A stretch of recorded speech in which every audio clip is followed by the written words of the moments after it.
নমস্কার বন্ধুরা, আশা করি সবাই ভালো আছেন।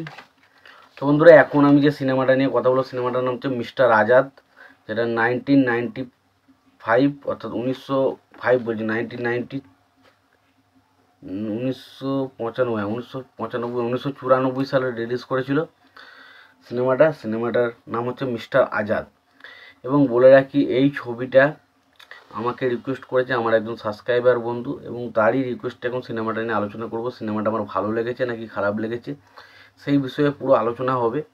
তো তার আগে আপনাদেরকে একটাই কথা বলবো, যে যদি আপনারা চ্যানেলটায় নতুন হয়ে থাকেন অবশ্যই আপনারা চ্যানেলটা সাবস্ক্রাইব করে নেবেন। আর যদি আপনাদের ভিডিওটি ভালো লেগে থাকে অবশ্যই আপনারা লাইক, কমেন্ট এবং শেয়ার করতে ভুলবেন না। তো শুরু করছি আজকের ভিডিও।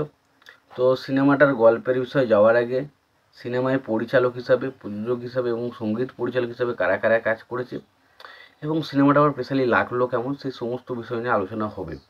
তো সিনেমাটার পরিচালক হিসেবে কাজ করছেন টি রামারাও ছবিটার পরিচালক হিসেবে কাজ করেছেন। এবং যদি গল্পর কথা বলি, ছবিটার গল্প লিখেছেন হচ্ছে আনিস বাজমি। ছবিটার কাহিনী লিখেছেন হচ্ছে আর পার্থিবান। ছবিটার প্রযোজক হিসেবে কাজ করছেন বিশাল নিহালনি। ছবিটার সিনেমা ফটোগ্রাফার হিসেবে কাজ করছেন শিবা মিশ্র। ছবিটার সঙ্গীত পরিচালক হিসেবে কাজ করেছেন বাপ্পি লাহিড়ী এবং ছবিতে অভিনয় করেছেন অনিল কাপুর, চাঁদনি, নিকি আলজার, রাজ বাব্বার, শক্তি কাপুর, ইরাশাদ আলী, কাদের খান, অর্জুন, রাজা মুরাদ, অলোকনাথ, রাকেশ বেদি সহ আরও অনেকে। তো এই যে সিনেমাটা যেটার নাম বললাম মিস্টার আজাদ, তো এখানে আজাদের ক্যারেক্টারটা প্লে করে হচ্ছে অনিল কাপুরের ক্যারেক্টারটা।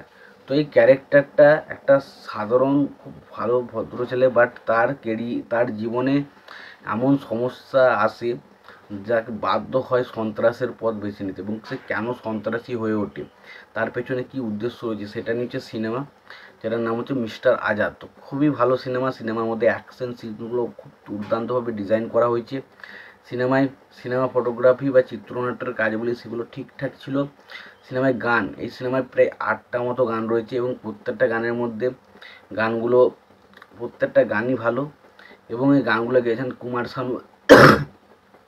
কুমার শানু, আলকা ইয়াগনিক, উদিত নারায়ণ, এরা মিলে কিন্তু গানগুলো গেয়েছেন বেশিরভাগ গানগুলোই।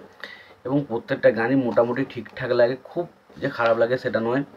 ছবির অ্যাকশন সিনগুলো খুব ভালো। এখানে অনিল কাপুর এবং চাঁদনির মধ্যে যে কেমিস্ট্রি, যেটা প্রেমের অ্যাঙ্গেল আমরা ছবির মধ্যে দেখতে পাই, সেটা আমার কাছে দুর্দান্তভাবে ওয়ার্ক করেছে। এবং ছবির বাকি অ্যাকশন দৃশ্যগুলোর কথা বলি, সেগুলোও খুব ভালো। তো ওভারঅল আমি এটুকুই বলবো, সিনেমাটা কিন্তু বেশ ভালো একটা সিনেমার মধ্যে ভালো কমেডি রয়েছে কিছু। জনি লেবার ছবির কমেডির দায়িত্বটা প্লে করেছে, সেই কমেডিগুলো খুব ভালো। ছবির অ্যাকশনগুলো খুব ভালো, ছবিতে ইমোশনাল পয়েন্টটা দুর্দান্তভাবে ওয়ার্ক করে। তো ওভারঅল আমি সিনেমাটা এটুকুই বলতে পারি, বেশ ভালো একটা সিনেমা, যেটার নাম হচ্ছে মিস্টার আজাদ। অবশ্যই সিনেমাটাকে চেক আউট করতে পারেন। সিনেমাটা যদি দেখা হয়ে থাকে, তোমাদের সিনেমাটা কেমন লেগেছে জানাতে ভুলো না। ভিডিওটি ভালো লেগে থাকলে লাইক, কমেন্ট, শেয়ার করে দিও। চ্যানেলটা নতুন হয়ে থাকলে অবশ্যই তোমরা চ্যানেলটা সাবস্ক্রাইব করে নিয়ে পাশে বেল আইকনটা অবশ্যই প্রেস করে দিও। ভালো থেকো, সুস্থ থেকো।